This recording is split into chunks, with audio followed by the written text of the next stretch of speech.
Okay, so we're going to go with the custom looking box next. And I only picked this one. It wasn't the next in line, but it was the next one that had a thumb screw, so I could easily pop the side cover off. So, and I'll get a screwdriver for the other ones when I get to them, but too many thoughts on my mind, I can't sleep at night, so I just keep writing. I don't need no help, I don't need opinions, so don't waste my time then. I just been living online, my city don't show me no love.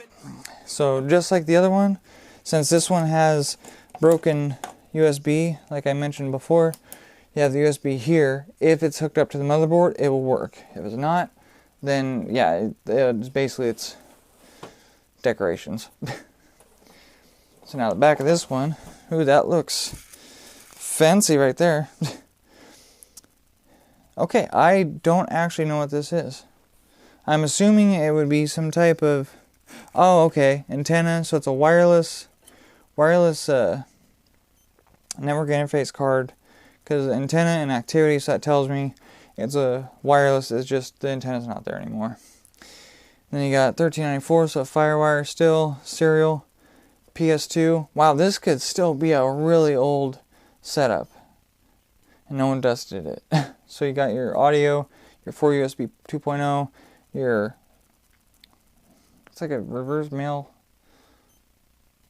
yeah, male VGA, that's new.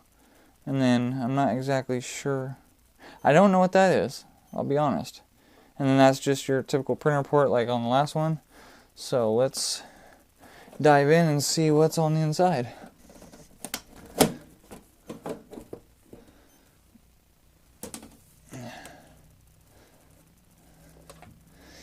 Okay, so we have obviously a fan.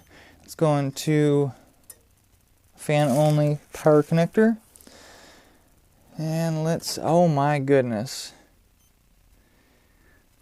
I was kind of hoping this was going to be a little bit more new and or advanced, but it looks like they might have.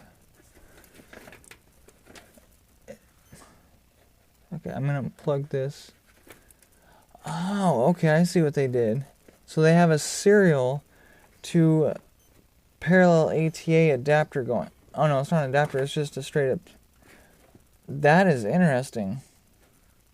Huh. So yeah, so this is still going to be a parallel ATA drive. Which, unless I could, oh, it's like early serial ATA. Okay. So yeah, this is serial ATA. Interesting. I am fascinated by this. Okay, yeah, until I pull that hard drive out, I'll be back with you in a second. Alright, so I was able to look in there far enough, but this is a 160 gig early SATA, it looks like. My guess would be that it's probably a SATA 1.0, considering that it's kind of has that parallel look to it. That's crazy. So that's interesting. It's got a power. So that's interesting. I have not seen that before. And let's see.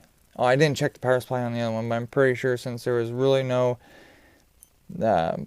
graphics card, there was really nothing a whole lot going on. Chances are it was about 3 to maybe 400 watt, because it didn't really require much. So I'm not expecting there's going to be like no 6 to 700 watt power supply. Just like this one, total output power is 430, so that's probably about no more than what that other one was.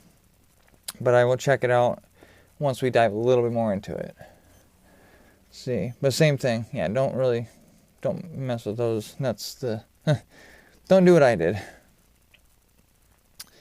See, and then they have, which would be, yes, an AGP Pro. So this is an AGP Pro port, which would be, I believe it was the updated AGP port.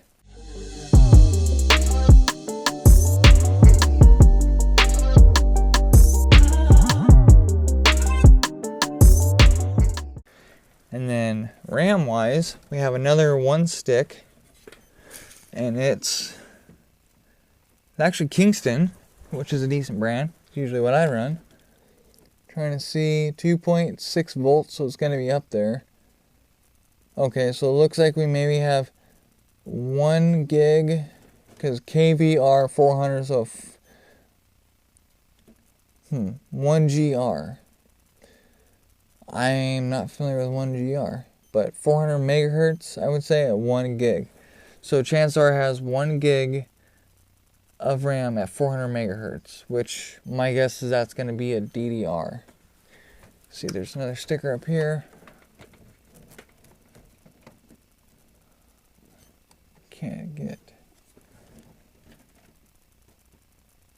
Okay, and that sticker isn't very clear on what's going on, but this is an ASUS board, because this would be your North Bridge heatsink, and then your South Bridge Intel down here. So this is an Intel board. This is very interesting. So then this, okay, so wow, so this is new enough to have VGA and DVI. And I believe that would be a DVI-D, digital video interface digital. And there's like 3 of them, DVI, DVI-A, and DVI-D. And there's analog, which you can only run analog, and then I believe that's the DVI-D, because you can run both or digital. If I believe that's correct. And then you have, well, yeah, what looks to be a network interface card. Oh boy. So yeah, and then you got your CPU power connector right there. And then same thing, you just have a, no, that looks like it's a straight up IDE. Yes, that is an IDE. Okay. So we have IDE, and then we have an IDE floppy disk. That one would not need a master slave jumper, because usually you only run 1 floppy, and they just never had jumpers. You do have a jumper down there, but I can't tell what it is. But you do have a channel fan header right there. But yeah, so this is pretty old stuff. So my project might be coming to a standstill before I get too crazy. But what I could do, if I can't do what I'm gonna do with it, I could always, actually, you know, these are old enough, I don't even know if they'd have thermal compound, because chances are that processor, if you're running at more than I'd say probably 1.5 gigs, maybe 2 gig, I don't even know if it'd heat up enough to really, there we go, heat up enough to really have it be a thermal issue. And for right now, I will see you guys next video. And this, most likely this will be a 2-part video. So the first box we looked at will be part 1, this will be part 2. This is taking a little bit more because I'm coming into surprises I didn't expect. So chances are there will be 3 more parts before this is done. So we'll see you in the next part.